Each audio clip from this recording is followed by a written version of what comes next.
그렇죠? 뭐 우리 흔히 하는 농담 있잖아요. 아무도 우리를 막을 수 없으셈 이런 거 있잖아요. 그렇죠? 예. 이런 또 소음이 우리의 예배를 방해하는 것 같지는 않아요. 그렇죠?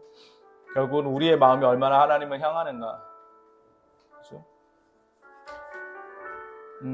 참 우리가 얼마나 연약하고 악한가 하면 우리가 하나님을 사랑하지 않는 것에 대해서 우리 스스로의 본성을 집중하는 것보다 외부 환경을 탓할 때가 너무 많은 거죠. 외부의 상황들을 탓할 때가 너무나 많고 이래서 저래서 또는 시대의 흐름이 그래서 우리가 하나님을 정말 더 사랑하지 못하는 것을 자꾸 외부의 상황 탓으로 돌리는 경우가 많은데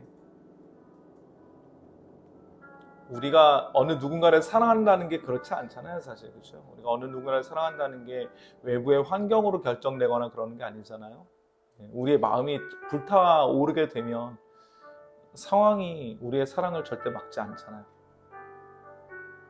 우리가 정말 하나님을 얼마나 사랑하는가, 이 예배가 얼마나 우리에게 귀한가를 우리가 매 주일마다, 매 예배 때마다 다시 한번 우리의 마음을 들여다볼 수 있었으면 좋겠다라는 생각이 들어요. 이 시간에 우리가 함께 기도하실 때 첫 번째 예배를 위해서 우리가 함께 기도했으면 좋겠습니다. 예배를 위해서 기도하실 때 정말 우리 안에서 오직 하나님의 영광이 나타나길 간절히 바라고, 그리고 그 하나님의 영광 앞에서 우리가 또 두려워하고 그리고 또 기뻐하는 그런 예배가 될 수 있도록 이 시간에 하나님 우리와 함께하여 주옵소서. 예배 가운데 정말 우리에게 말씀하여 주옵소서. 오직 여호와의 영광 바라보는 예배가 되게 하여 주옵소서. 이렇게 예배를 위해서 함께 합심하여 기도하도록 하겠습니다. 기도합니다. 오거로 가신 아버지 하나님 은혜와 사랑을 감사하며 드립니다. 귀한 주일을 저에게 허락하여 주시고 다시 한번 주님의 앞에 나오게 하시어 주심을 감사하며 드립니다. 아버지 하나님 예배가 온전히 주의 영광만 나타내는 귀한 예배 시간이 될 수 있도록 주님 붙잡으시고 함께하여 주옵소서. 아버지 다른 어떠한 상황도 이 하나님의 영광이 나타나심을 막을 수 없으니 아버지 하나님 다시 한번 우리가 주 하나님의 영광을 바라보며 그 앞에서 기뻐하고 또한 두려워하며 주님 앞에 설 수 있도록 하나님 함께하여 주옵소서. 우리의 마음의 전심으로 주님을 바라며 우리의 마음의 전심으로 주를 찾기를 간절히 바라오니 아버지 성령 안에서 다시 한번 우리가 각사나무 싸움의 심령과 임재하여 주사 아버지 전심으로 주를 찾는 예배 시간 될 수 있도록 하나님 함께하여 주옵소서. 주님이 아니고서는 우리가 나는 순간도 살 수 없겠사오니 다시 한번 저에게 은혜 내려주시고 은혜 부어주사 아버지 하나님 그 은혜로 한번 순간순간 살아낼 수 있도록 하나님 인도하여 주시기 간절히 바라 원합니다. 이 시간 다시 한번 아버지 하나님 성령 하나님께서 우리가 살아가서 새롭게 하여 주사 아버지 하나님께서 주신 은혜로 새롭게 되는 귀한 은혜가 있도록 하나님 함께하여 주옵소서. 주님 감사합니다. 사랑하는 주님 감사합니다. 이 주일 예배를 통해 온전히 아버지 하나님의 영광이 나타나기를 간절히 바랍니다. 우리가 그 하나님의 영광 앞에서 두려워하며 또 주님을 경외하며 또한 주님을 기뻐하는 이 예배의 시간이 될 수 있도록 성령 하나님 저희 각 사람의 심령을 붙잡아 주옵소서. 예수 그리스도 이름으로 기도하옵나이다. 아멘. 두 번째로 기도할 것은 우리 하나꿈교회를 통해서 복음이 더 많은 사람들에게 흘러가기를 간절히 바랍니다. 생명이 나타나야 되겠죠. 그죠? 생명이 나타나야 될 거예요. 사람들이 살아나야 되겠지요. 사실 참 요즘 사람들을 만나볼 때마다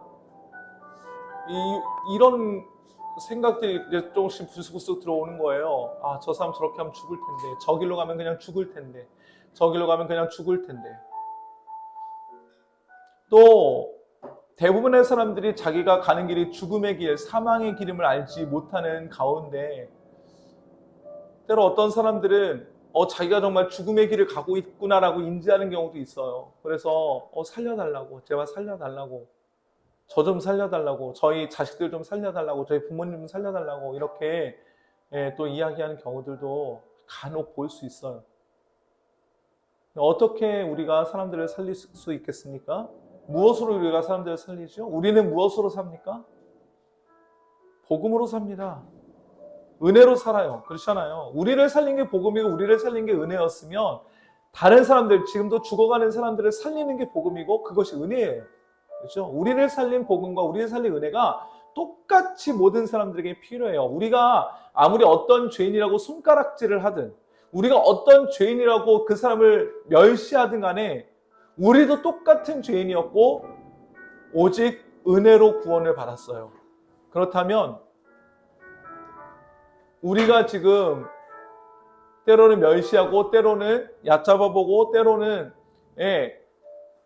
낮추어 말하는 그들에게도 우리에게 임하셨던 은혜와 우리에게 주셨던 그리스도의 복음이 동일하게 필요한 것이지요. 이걸 교회가 해야 된다고 생각해요. 그래서 하나꿈교회가 정말 생명 얻어야 할 사람들에게 복음을 흘려보내는 귀한 교회가 될 수 있도록 이 시간 함께 기도해 주시기 바라고, 또한 특별히 우리가 좀 기도해야 될 지체들이 있습니다. 계속해서 이 학원에 선생님들 한 사람 한 사람 놓고 기도해 주시고,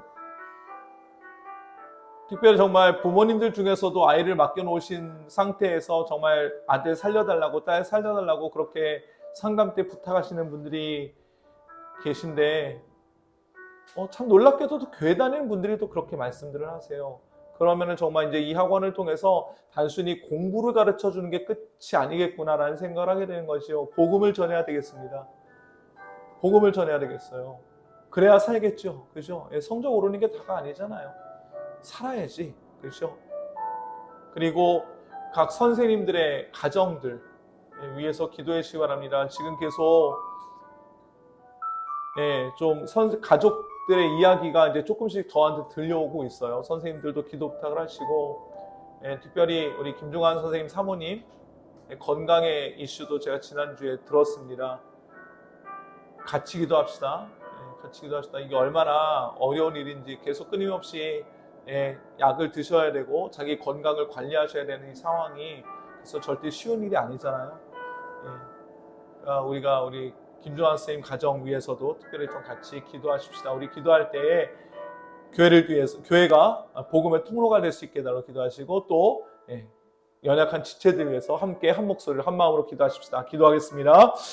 신 아버지 하나님, 하나님의 은혜와 사랑에 감사드립니다. 우리 하나꿈교회를 주님께서 기억하여 주시고 아버지 하나님 교회를 통해서 생명이 흘러가는 귀한 역사 일어날 수 있도록 하나님 함께하여 주옵소서. 아버지 하나님, 저에게 하나님 주께서 복음을 주시고 하나님 저를 살리셨던 것처럼 아버지 하나님께서 은혜 주셔서 저를 살리셨던 것처럼 아버지 이제 죽어가는 사람들에게 동일한 복음과 동일한 은혜가 하나님 필요하오니 아버지 하나님 몸된 교회를 통해서 이 복음과 이 은혜가 온전히 흘러갈 수 있도록 하나님 함께하여 시간 바라고 원합니다. 아버지 붙잡아 주옵소서. 아버지 붙잡아 주옵소서. 살아야 되겠습니다. 살려야 되겠습니다.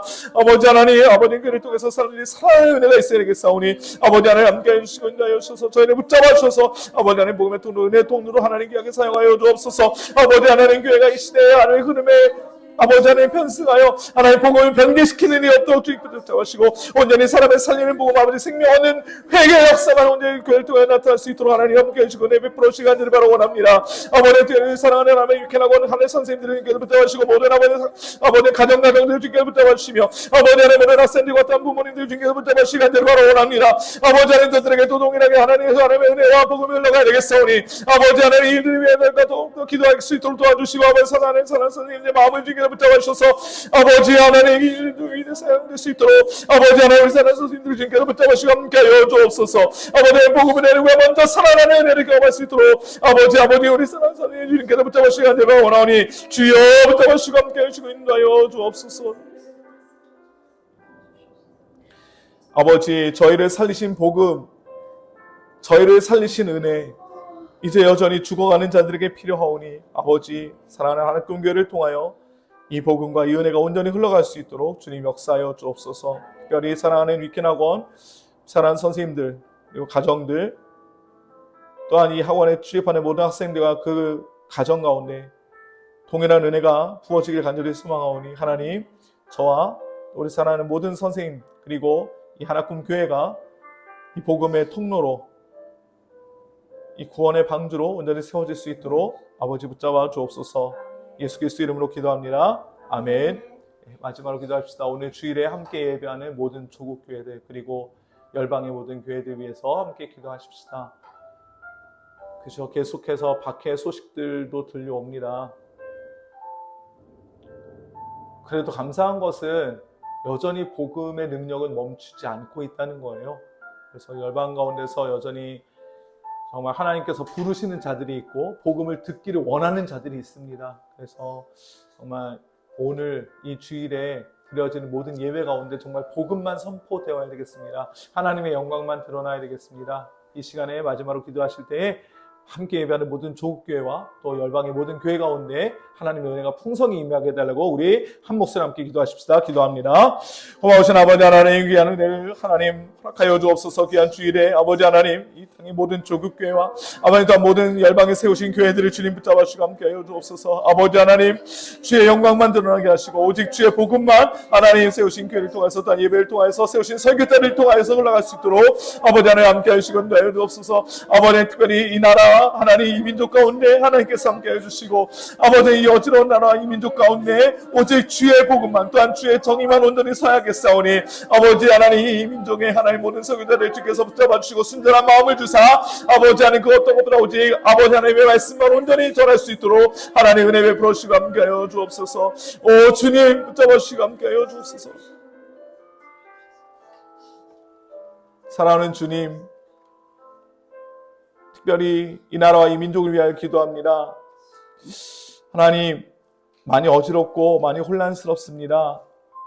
옳고 그름이 기준이 아니라 자기가 원하고 자기가 욕심내는 것들이 기준이 되어 서로 다투고 서로 죽이는 그런 시대가 왔습니다. 사랑하는 주님, 이 나라 이 민족을 긍휼히 여겨 주옵소서. 그리고 모든 조국 교회들 가운데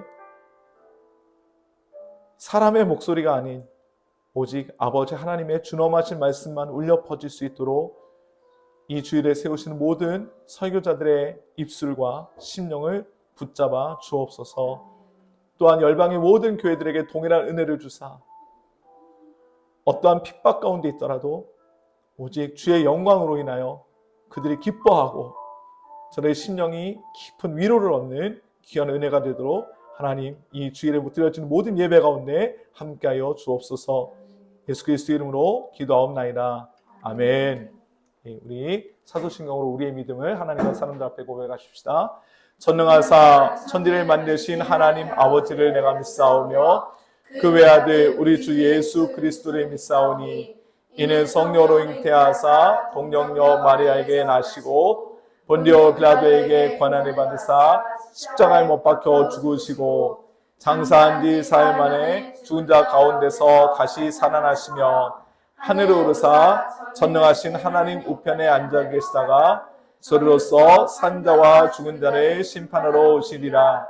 성령을 믿사오며 거룩한 공회와 성도와 서로 교통하는 것과 죄를 사하여 주신 것과 몸이 다시 사는 것과 영원히 사는 것을 믿사옵나이다. 아멘. 함께 찬양하시오.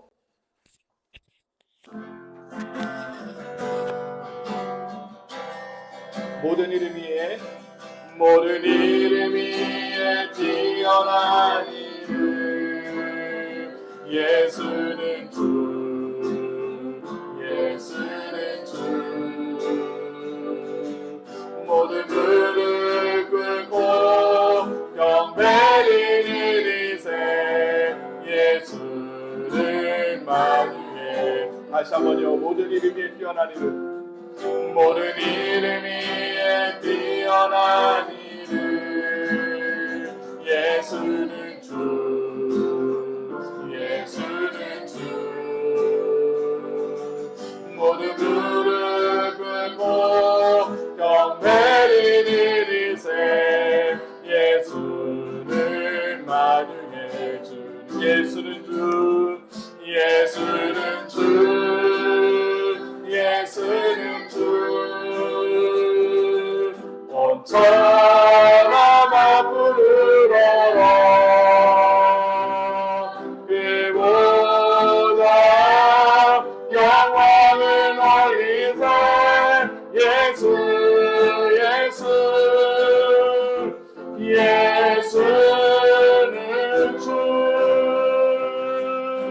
모든 이름이 뛰어난 이름 모든 이름 위에 뛰어난 이름 예수는 주 예수는 주 모든 무릎 꿇고 경배를 드리세 예수는 만유의 주, 예수는 주, 예수는 주, 예수는 주. 온 천하만 부르러라. 그보다 영광을 올리세. 예수, 예수, 예수는 주, 예수는 주, 예수는 주. 온 천하만 부르러라. 그보다 영광을 올리세. 예수, 예수, 예수는 주.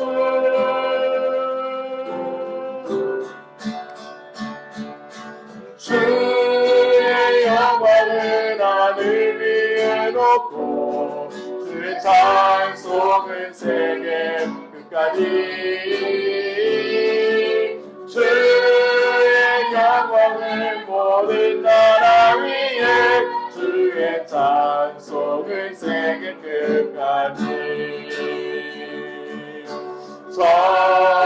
전심으로는 찬양 주의 이름 높이 올려드리세. 위대하신 하나님 온 땅 위에 높이 올려. 다시 한번요. 전심으로는 찬양,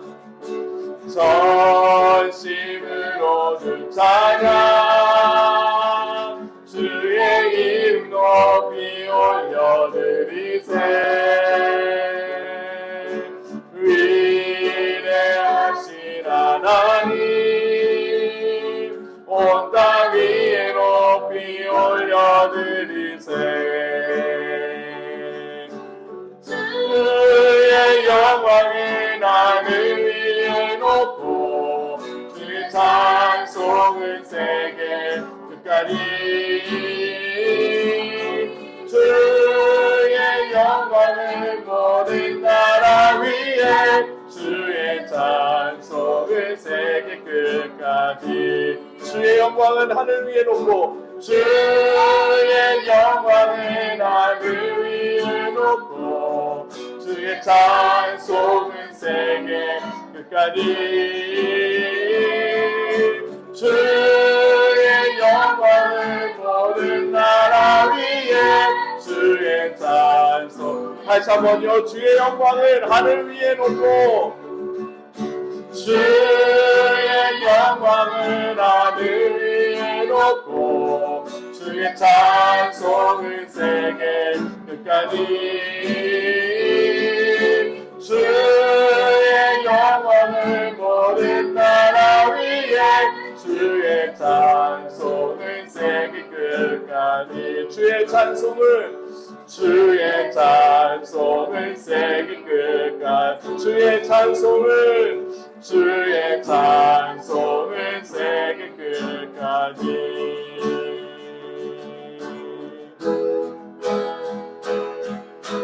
왕의 왕이 되신 주께 면류관을 드리세.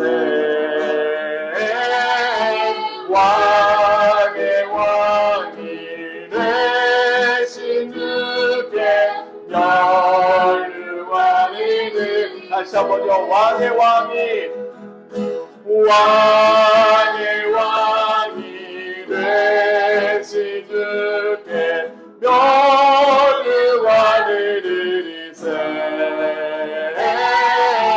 왕의 왕이 되신 주께 면류관을 드리세. 영광스러운 주를 보라. 고난받은 그곳을 승리하고 오실 때 말로 찬양합시다. 보좌 위에 계신 주께, 보좌 위에 계신 주께 영광을 드리세. 천은 천사 소리 높여 주를 찬송하노라. 왕의 왕께 왕의 왕이 되신 주께 멸관을 드리세. 왕의 왕이 되신 주께 멸관을 드리세. 죄인들이 조롱하며 가시관을 씌웠네. 천군과 천사들을 주의 이름 높이네. 만민들의 찬송소리, 만민들의 찬송소리 하늘 높이 퍼진다. 하늘 보자 하늘 보자 바라보니 기쁨 한량 없도다. 왕의 왕께 왕의 왕이 되신 주께 멸관을 드리세. 왕의 왕이 되신 주께 멸관을 드리세. 왕의 왕 주께 할렐루야. 왕의 왕이 되신 주께 멸관을 드리세. 왕의 왕이 되신 주께 멸관을 드리세. 왕의 왕이 되신 주께 멸관을 드리세.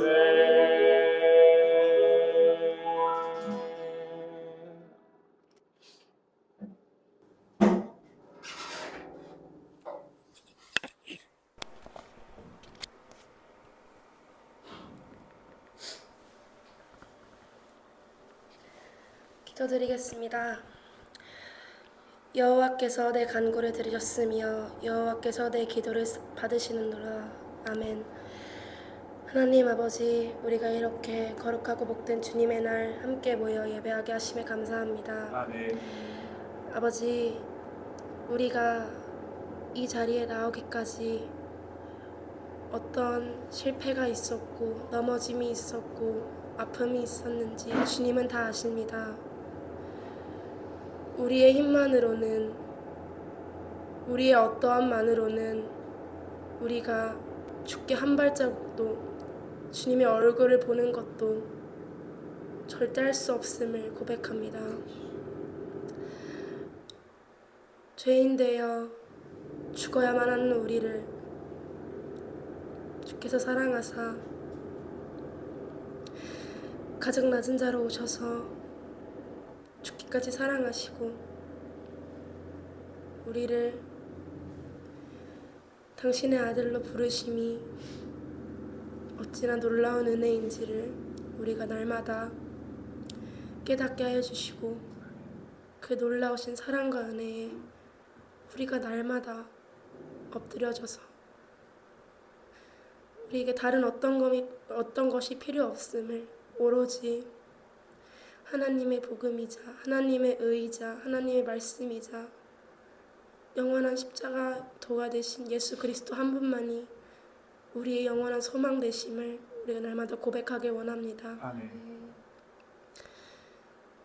주님, 날마다의 은혜가 필요한 자들입니다. 어떤 아픔이 있든 어떤 상황이 있든 주님께서 그 문제를 뛰어넘으시며 존재하시는 가장 크신 이임을 믿고 의지하며 날마다 주님 앞에 서게 해주세요. 아멘. 말씀을 전하시는 홍동호 전도사님을 세워주셔서 저 입을 통해 증거되는 모든 말씀이 전하여져서 정말 주님의 부르심 앞에 서는 이들이 다시 주님의 복음 앞에 서게 되고 그 복음 앞에 섬으로 날마다 하나님의 자녀로 하나님의 아들들로 살아갈 수 있도록 아버지 도와주세요. 아멘. 예배가 시작되었습니다. 마치는 순간까지 오로지 주님 한 분만 영광 받으시길 원하며 예수님의 이름으로 기도했습니다. 아멘. 예, 오늘 함께 묵상하실 하나님의 말씀 히브리서 2장 5절부터 9절까지 말씀입니다. 주원이가 읽어줄 수 있을까요?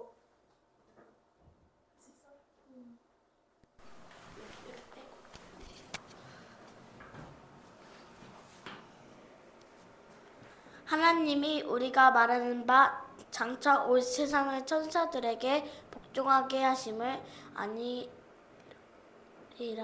그러나 누구인가 어디에서 증언하여 이르되 사람들이 무엇이기에 주께서 그를 생각하시며 인자가 무엇이기에 주께서 그를 돌보시나이까.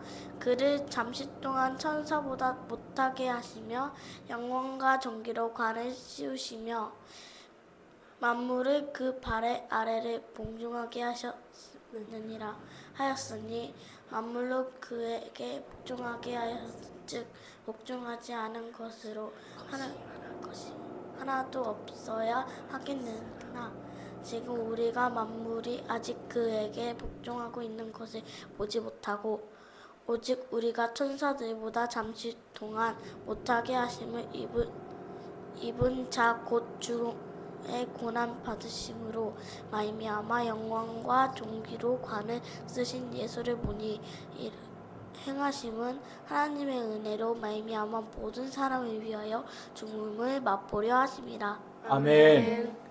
감사합니다. 네. 인지부조화라는 말이 있죠. 인지부조화.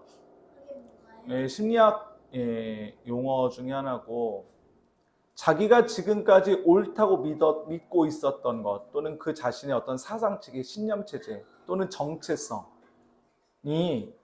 통째로 부정당하고 근데 그 부정당하는 것이 그냥 단순히 부정당하는 것이 아니라 자기가 지금까지 옳다고 믿고 있었던 것이 틀렸다라는 사실을 알게 될 때 그렇게 부정당할 때죠.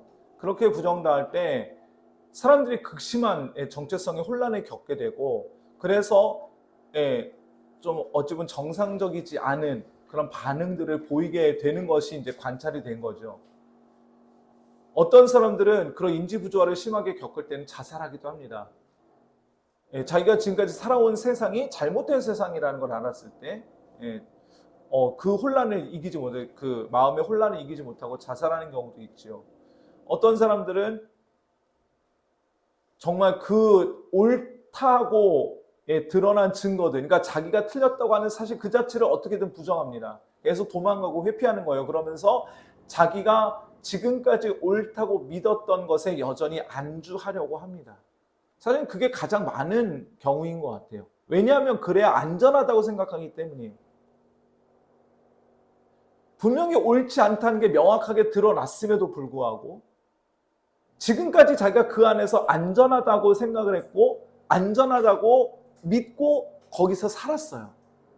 그것이 그렇지 않다라고 드러났을 때 사람들이 우리가 생각하기에는 그냥 지금까지 내가 굴러왔던 곳이 사실은 지뢰밭이었던가? 언제 내가 죽을지도 모르는 그런 위험한 지대였던가? 여길 빨리 도망가야 될 텐데 여길 벗어나야 될 텐데 라고 생각할 것 같지만 그렇지 않다는 거예요. 그것이 그 자신의 정체성을 형성하고 있을 때 신념체계를 형성하고 있을 때는 그것을 한순간에 그렇게 빠져나와서 자기의 신념체계를 바꾼다는 것이 절대 그렇게 쉬운 일이 아니다라는 거예요.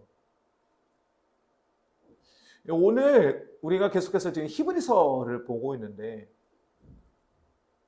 이 히브리서를 받아본 그 교회 공동체 안에 유대주의자들은 정말 심각한 인지부조화를 겪을 수도 있겠다라는 생각이 드는 거죠. 왜냐하면 그들이 지금까지 옳다고 생각했던 것은 무엇이냐면 율법이었단 말이에요. 율법. 그죠? 율법. 율법이 정해진 대로 살아내야 그게 의인 거예요. 율법이 이것이 옳다라고 했을 때 그것을 행해야 의인 것이고, 율법이 그것이 옳지 않다고 했을 때 그것을 하지 않아야 의로움인 겁니다. 어떤 한 사람이 옳다, 옳지 않다라는 것을 판별받으려면 뭘 가지고 판별받는 거예요? 행위의 결과를 가지고 판별받는 거예요. 무엇을 해내고 무엇을 해내지 말아야 되고 그 삶의 결과를 드러내야 그 사람이 옳다라고 인정을 받는 겁니다. 그게 율법의 체계잖아요.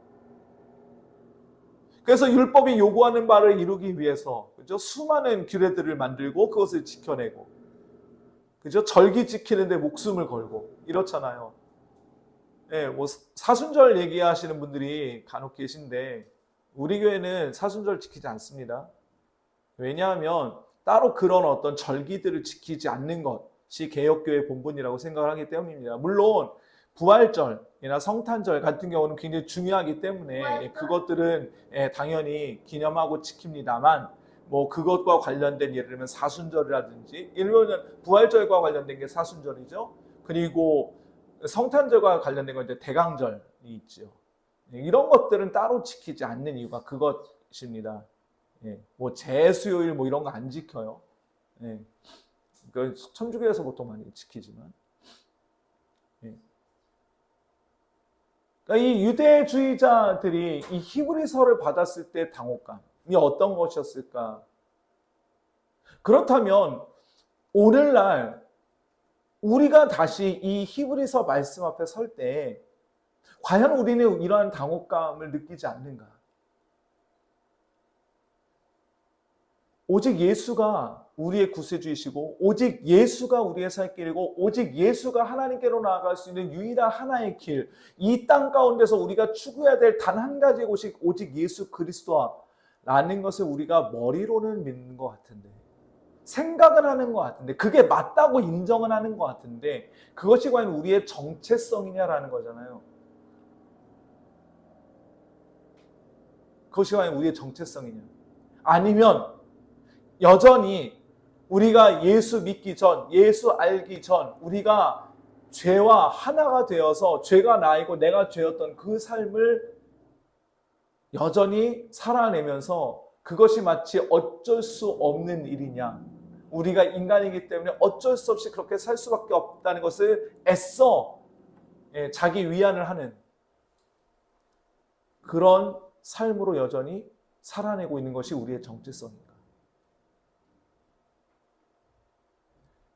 그러니까 오늘 우리가 예수를 볼 때 우리의 시각이 과연 어떠한가? 예수가 과연 어떤 분이신가?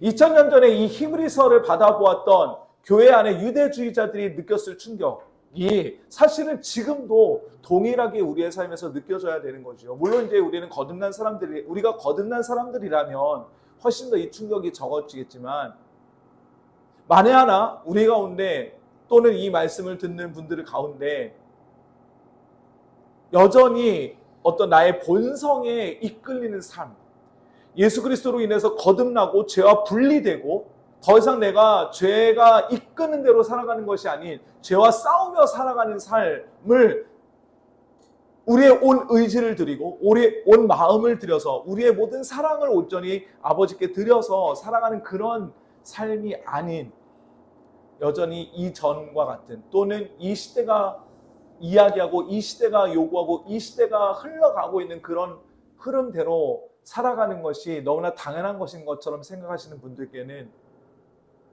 아마 히브리서의 말씀이 굉장히 뭔가 우리의 인지 부조화를 일으키는 그런 말씀으로 다가올 수도 있겠다라는 생각이 드는 거예요. 오늘 우리는 지금까지 히브리서 1장과 히브리서 2장 1절부터 4절까지를 통해서 무엇을 보고 있냐면 예수 그리스도가 얼마나 뛰어난 존재이신가. 특별히 누구보다? 천사들보다. 그죠? 천사들보다 훨씬 더 뛰어난 존재이다. 구약시대 때 이스라엘 공동체, 이스라엘 사람들이 정말로 하나님과 동등한 존재로 알고 여기고 무서워했던 그 천사들보다 훨씬 더 뛰어난 존재가 바로 아들 예수 그리스도이다라는 거예요. 그러면서 오늘 우리가 기억해야 될 건 뭐냐면 아들을 통해서 아버지께 온 만물이 복종하게 될 거다라는 거예요. 아니 이미 하나님께서 복종케 하셨고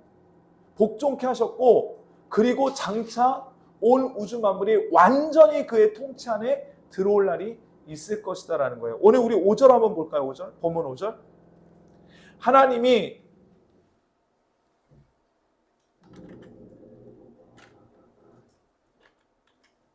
우리가 말한 바 장차 올 세상을 천사들에게 복종하게 하심이 아니니라.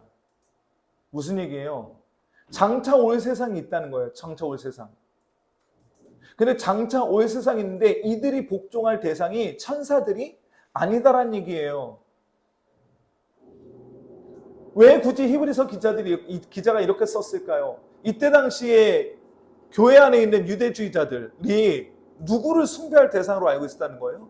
천사들을 숭배할 대상으로 알고 있었고, 그리고 이 땅에 새로운 새 하늘과 새 땅, 사실은 새 하늘과 새 땅이라는 개념이 이때 당시는 없었겠지요. 그죠? 예, 새로운 하나님의 나라가 이 땅에 구현이 될 때 누가 다스릴 거다? 천사들이 다스릴 거다라고 생각을 하고 있었다는 거예요. 그런데 히브리서 기자는 그 부분을 정면으로 반박하는 겁니다. 하나님께서 히브리서 기자를 통해서 말씀하시는 것은 장차 올 세상은 천사들에게 복종하게 하심이 아니다 라고 말하는 거예요. 다스릴 사람이 따로 있다. 그가 누구예요? 우리가 지금까지 계속 얘기했지만 아들이에요. 아들. 그런데 문제는 그 아들을 누구의 모습으로 보내셨어요? 사람의 모습으로 보내셨어요. 아들을 사람의 모습으로 보내셨다고요. 다윗은 이 사람의 모습, 인자의 모습으로 오신 예수가 어떤 존재인지, 얼마나 고귀하고 존귀한 존재인지를 자신의 시편을 통해서 고백하거든요. 시편 8편 우리가 함께 볼 텐데, 시편 8편의 표제는 다윗의 시 인도자를 따라 깃딧에 맞춘 노래라고 해요.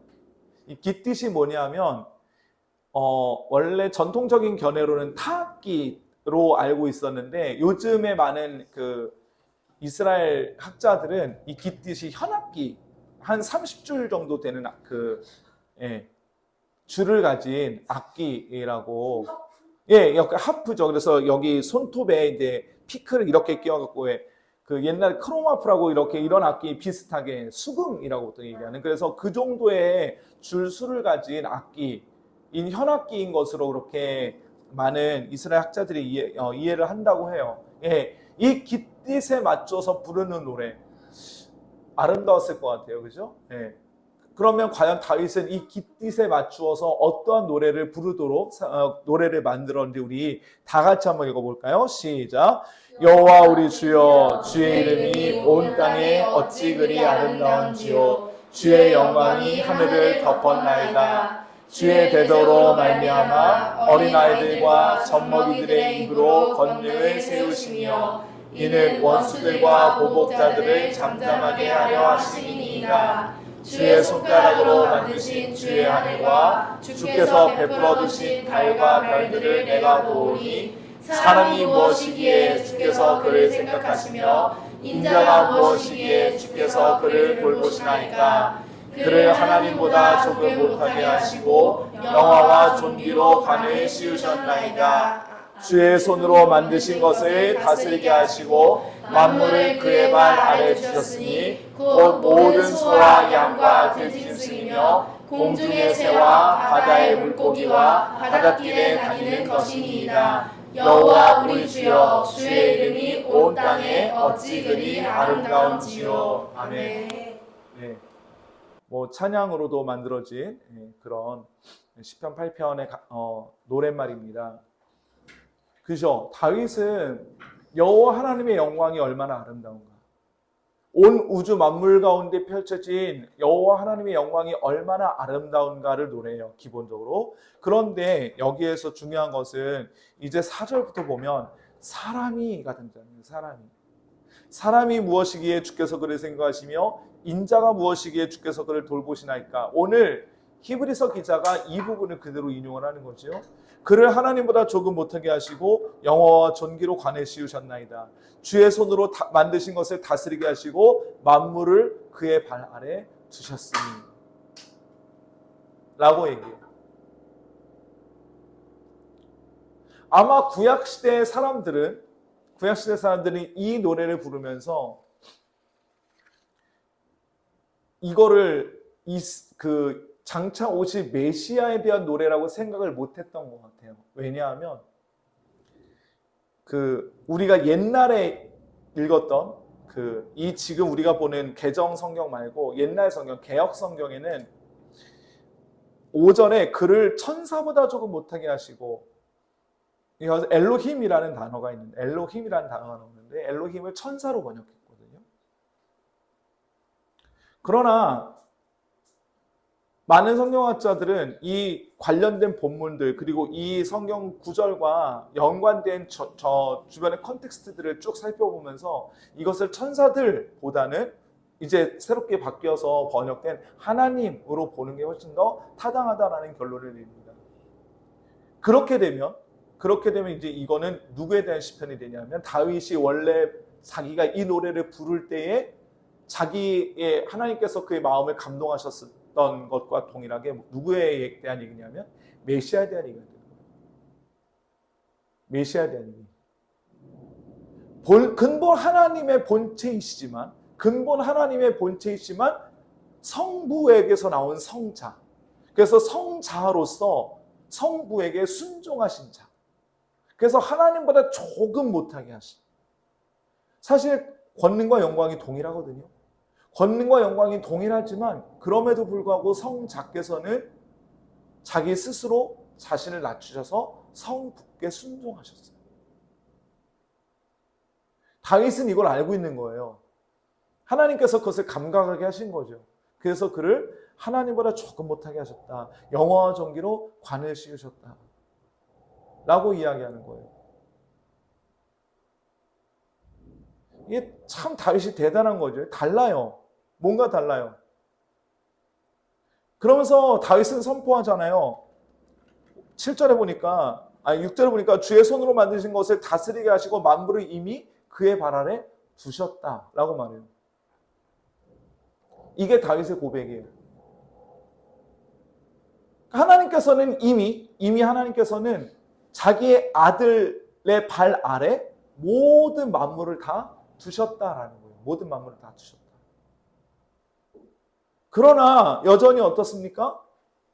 그렇다고 해서 온 만물이 그의 발 아래 완전히 다 굴복했어요? 우리가 요한복음 1장에서 봤지만 자기 땅에 왔지만 자기 백성이 그를 영접하지 않았다라고 말하잖아요. 그래서 이걸 어떻게 표현하냐 하면 이미 이루어졌으나 아직 이루어지지 않은. 이미 이루어졌으나 아직 이루어지지 않은 이라고 표현해요. 하나님의 다스리심은 완전해요. 아들 예수의 다스리심은 완전합니다. 그러나 아직 완전하지 않습니다. 이미 완전하다는 것은 예수 그리스도의 다스림심이 임한 곳은 절대 사단이 틈탈 수 없다는 뜻이에요. 그러나 여전히 온 우주 만물이 일거에 그의 나타나심과 동시에 그 앞에 모두 순종하게 된 건 아니다라는 거예요. 아니다라는 거예요.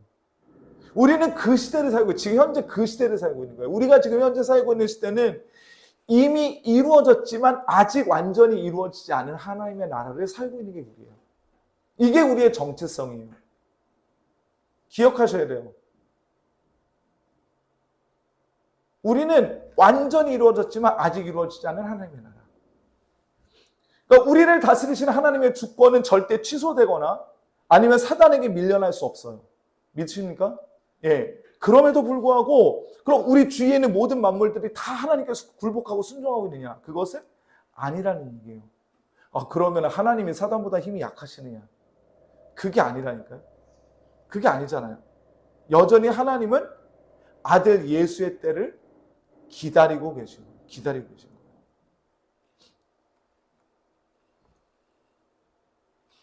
오늘 빌립보서 2장 5절부터 11절에 뭐라고 말씀하시냐면 너희 안에 이 마음을 품으라 곧 그리스도 예수의 마음이니 그는 근본 하나님의 본체시나 하나님과 동등됨을 취할 것으로 여기지 아니하시고 오히려 자기를 비워 종의 형체를 가지사 사람들과 같이 되셨고 사람의 모양으로 나타나사 자기를 낮추시고 죽기까지 복종하셨으니 곧 십자가에 죽으십니다. 보세요. 하나님이신 아들 예수가 자기를 비워 사람의 형체로 이 땅에 오셔서 뭐 하셨어요? 죽으셨어요. 그렇게 순종하셨어요. 순종했다는 말은 무슨 뜻이에요? 그것이 누구의 뜻이었다는 거예요? 성부 하나님의 뜻이었다는 거예요. 그 성부 하나님의 뜻에 성자 예수께서 그대로 순종하셨어요. 그런데 그 순종이 성자 예수 그리스도를 어떻게 만들었어요? 9절부터 이러므로 하나님이 그를 지극히 높여 모든 이름 위에 뛰어난 이름을 주사 하늘에 있는 자들과 땅에 있는 자들과 땅 아래에 있는 자들로 모든 무릎을 예수 이름에 꿇게 하시고 모든 입으로 예수 그리스도를 주라 하시나요? 하나님 아버지께 영광을 돌리게 하셨느니라. 예수 그리스도의 왕권은 어디에서 이루어진 거예요? 예수 그리스도의 왕권은 어디에서 완성된 거예요? 너무나 역설적이게도 십자가 위에서 예수 그리스도의 왕권이 인정됩니다. 죽으심의 자리에까지 순종하신 그 아들 예수 그리스도의 순종에 성부 하나님께서 영화와 존귀로 그 머리 위에 관을 씌우셨단 말이에요. 오늘 우리가 부른 찬양의 가사처럼 죄인들은 십자가 위에 예수 그리스도께 조롱하며 가시관을 씌우지만 성도들은 그의 머리에 면류관을 씌워드리는 거죠. 승리의 면류관. 제가 오늘 이 찬양에 우리가 오늘 부른 찬양의 가사를 사실 꽤 옛날부터 묵상해왔던 찬양의 가사이긴 해요. 제가 처음 사역을 시작했던 교회에서 유초등부를 담당하고 있을 때 그 예배 찬양을 항상 돌릴 때 이제 어린이 찬송가가 그때는 있었고 그 어린이 찬송가의 앞에 이제 예배와 관련된 찬양 중에서 순서를 쭉 돌렸고 그다음에 이제 말씀과 관련된 찬양을 한 곡 뽑아서 돌렸는데 그 예배에 관련된 찬양 중에 이 곡이 꼭 있어서 이게 사실은 어린이 예배 찬양인 거예요, 사실은.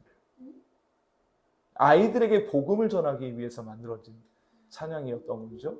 예. 그러니까 이게 얼마나 놀라운 그 고백인 건지 몰라요.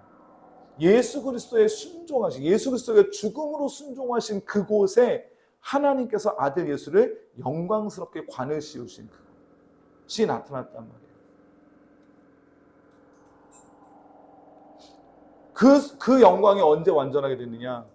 고린도전서 15장 23절부터 28절까지 다빈이가 읽어주겠어요?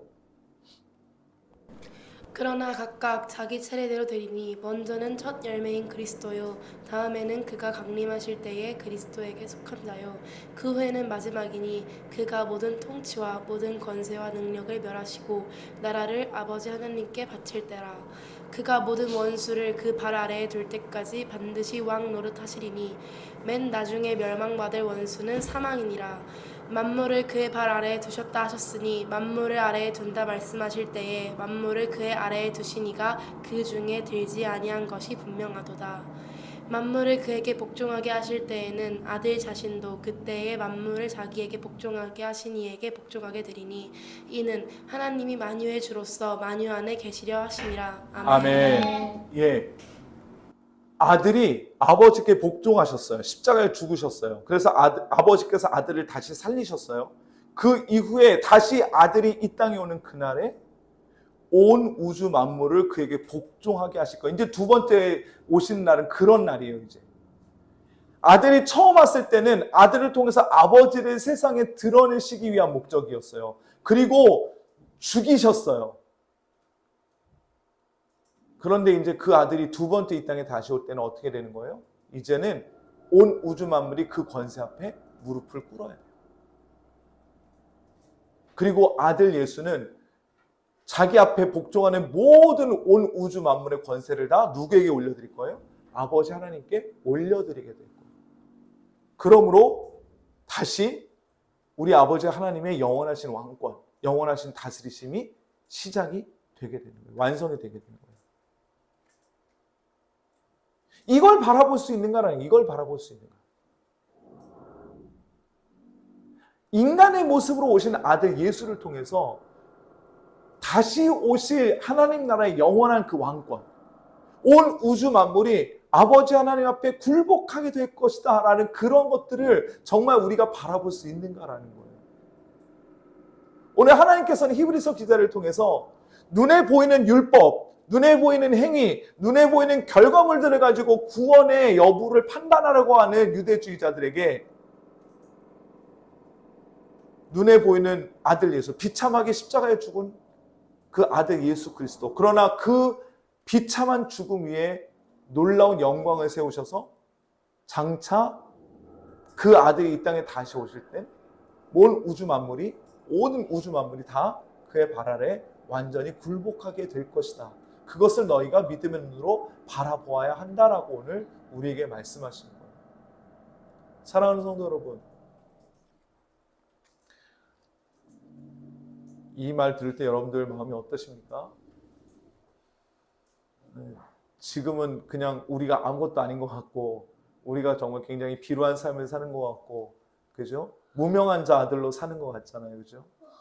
예, 그렇죠. 철저하게 무명한 자죠. 앞에서 지금 말씀을 나누고 있는 저도 일개 전도사 나부랭이에 불과합니다. 예, 그러하지만 우리 주 예수 그리스도께서 이 땅에 다시 오실 그때에는 온 우주 만물이 그의 발 앞에 굴복하게 될 것입니다. 예, 이 믿음으로 날마다 그날을 기다리며 사시는 우리 모두가 되시기를 주님의 이름으로 간절히 소망합니다. 두 번째는 그 믿음을 우리에게 주시기 위해서 하나님이 택하신 방법이 놀랍게도 아들을 죽이시는 것이었다라는 거예요. 이 믿음을 우리에게 주시기 위해서, 이 믿음을 우리에게 주시기 위해서 하나님께서 택하신 방법이 아들을 죽이시는 거예요. 오늘 본문 8절과 9절 볼게요. 만물을 그 발 아래에 복종하게 하셨느니라 하였으니 만물로 그에게 복종하게 하셨은즉 복종하지 않은 것이 하나도 없어야 하겠으나 지금 우리가 만물이 아직 그에게 복종하고 있는 것을 보지 못하고 오직 우리가 천사들보다 잠시 동안 못하게 하심을 입은 자, 곧 죽음의 고난 받으심으로 말미암아 영광과 존귀로 관을 쓰신 예수를 보니 이를 행하심은 하나님의 은혜로 말미암아 모든 사람을 위하여 죽음을 맛보려 하심이라 라고 말해요. 저는 이 본문을 묵상하면서 이 얼마나 놀라운 역설인가. 뭐냐면 죽을 수 없는 자가 죽고 살 수 없는 자가 살았어요. 십자가 위에서 죽으실 수 없는 분이 죽으셨고 십자가 아래에서 절대 살 수 없었던 자들이 그 보혈의 공로로 말미암아 살았어요. 나쁜 사람들은 왜 살았어? 이게 얼마나 놀라운 역설인지 몰라요.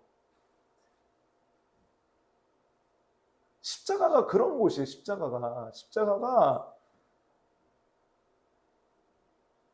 죽으실 수 없는 분, 하나님께서 이 땅에 죽으시러 오신 그곳. 이해가 됩니까, 이게? 이게 이해가 됩니까? 우리의 이성으로, 우리의 합리성으로 이게 이해가 돼요? 근데 죽으실 수 없는 분이 그 위에서 죽으셨어요. 그리고 그 죽으실 수 없는 분이 죽으심을 맛보음으로 말미암아 어떤 일이 생겨요? 우리가 그 죽으심으로 말미암아 살았어요. 이게 십자가예요. 이게 십자가라고요. 그러니 세상 사람들이 이 원리를 이해하지 못하죠. 어떻게 죽음으로 삽니까? 죽으면 죽는 거지? 어떻게 죽음과 삶이 공생해요? 어떻게 죽음과 삶이 공존합니까? 어떻게 죽음으로 삶을 얻습니까? 우리의 육신의 삶이, 우리의 육신의 생명이, 우리의 육신의 숨결이 멈추어지는 그 순간이 어떻게 우리의 삶의 순간이 될 수 있냐고요. 이거는 설명할 수 없는 역설이거든요. 모순이에요, 모순. 설명할 수 없는 모순이라고요. 그런데 그 모순이 십자가 위에서 실제가 됐어요. 그러니 이해를 못하지, 세상 사람들이. 어찌 보면 우리 그리스도인들은 이 놀라운 모순을 붙잡고 사는 사람들이에요. 세상 사람들은 설명할 수도 이해할 수도 없는 이 모순 붙잡고 사는 사람들이 우리 그리스도인이라고요. 그러니까 사람들이 이해해 주기를 바라면 안 돼요. 성령 하나님의 도우심 없이는 우리는 이 십자가의 모순을 절대 이해할 수 없어요. 그래서 바울은 뭐라고 얘기해요? 고린도전서 1장 18절부터 24절까지 십자가의 도가 멸망하는 자들에게는 미련한 것이요 구원을 받는 우리에게는 하나님의 능력이라. 뭘로 갈려요? 미련한 것과 하나님의 능력으로 갈려요. 우리에게는 하나님의 능력이지만 세상 사람들은 그걸 뭐라고 취급해요? 미련한 걸로 취급한다고요. 기록된 바 내가 지혜 있는 자들의 지혜를 멸하고 총명한 자들의 총명을 폐하리라 하였으니 지혜 있는 자가 어디 있느냐? 선비가 어디 있느냐? 이 세대의 변론가가 어디 있느냐? 하나님께서 이 세상의 지혜를 미련하게 하신 것이 아니냐? 하나님의 지혜에 있어서는 이 세상이 자기 지혜로 하나님을 알지 못함으로 하나님께서 전도에 미련한 것으로 믿는 자들을 구원하시기를 기뻐하셨도다. 유대인은 표적을 구하고 헬라인은 지혜를 찾으나 우리는 십자가에 못 박힌 그리스도를 전하니 유대인에게는 거리끼는 것이요 이방인에게는 미련한 것이로되 오직 부르심을 받은 자들에게는 유대인이나 헬라인이나 그리스도는 하나님의 능력이요 하나님의 지혜니라. 아멘.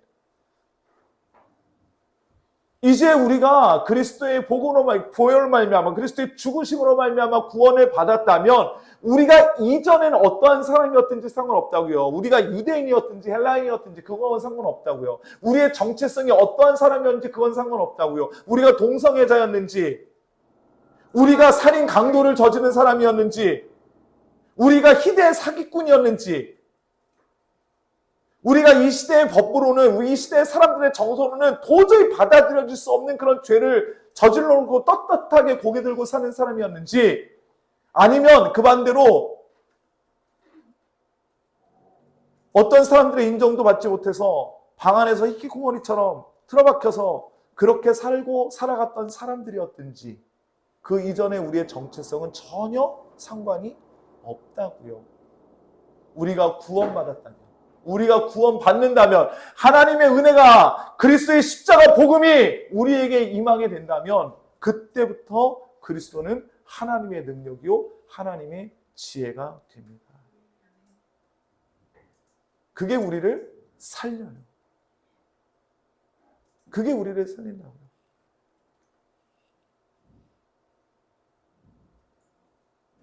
사랑하는 성도 여러분, 이 놀라운 모순을 여러분들 붙잡고 계십니까? 죽을 수 없는 분들이 죽고 살 수 없는 자가 산 십자가 붙잡고 계십니까?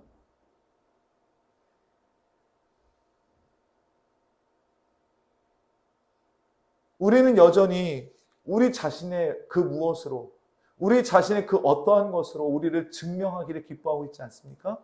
그래야 우리가 마치 구원받은 자인 것처럼 그래야 마치 우리가 하나님 앞에서 자격을 얻는 자처럼 그렇게 생각하고 계시지 않아요? 아니요. 우리는 그렇게 하나님 앞에 서는 게 아닙니다. 우리 그렇게 서는 거 아니에요. 은혜로 서는 겁니다. 은혜로 서는 겁니다. 오직 은혜로 옷 입고 서는 겁니다. 우리의 어떠함으로 서는 거 아닙니다. 이 시대는 계속해서 우리의 그 어떠함을 요구하거든요. 그러니까 교회를 손가락질하는 게 그런 거잖아요. 우리가 윤리적으로 탁월하지 못한 것들, 그죠? 도덕적으로 탁월하지 못한 것들. 예, 맞아요. 그거 부끄러운 일이에요. 부끄러운 일입니다. 교회가 뼈를 깎고 회개해야 될 일입니다. 그러나 우리가 도덕적으로 산다고 해서 그리스도인입니까? 우리가 남들보다 뛰어난 도덕적인 기준을 가지고 있어서 그리스도인입니까? 아닙니다. 그거 아니에요. 교회가 뛰어난 도덕적 기준을 가지고 있어야 되는 것은 맞지만 그것을 가지고 있어야 그리스도인이기 때문이 아니라 반대로 우리가 그리스도인이기 때문에 그리스도의 명령에 순종할 수밖에 없기 때문에 그리스도께서 우리에게 명하신 대로 살아낼 수밖에 없기 때문에 그래서 우리의 기준을 절대 양보할 수 없기 때문에 그런 겁니다. 그래서 그런 거예요. 방향이 완전 반대죠. 반대예요.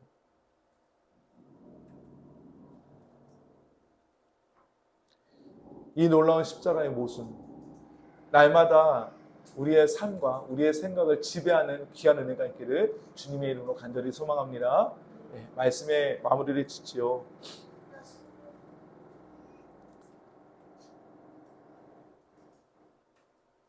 정말 우리의 본성으로는 이 십자가의 복음을 절대 받아들이지 못해요. 우리의 본성으로 어떻게 이 십자가 복음을 받아들일 수 있겠습니까? 하나님께서 우리에게 찾아오셔서 우리에게 은혜 주시고 우리의 마음을 부수어 주셨어요. 우리의 딱딱한 마음을 부수어 주셨어요. 그래서 그 하나님의 사랑 앞에 우리를 세워 주셨고, 그래서 그 사랑이 우리를 녹여버리셨어요. 그래서 우리가 그 사랑 앞에 설 수 있는 겁니다.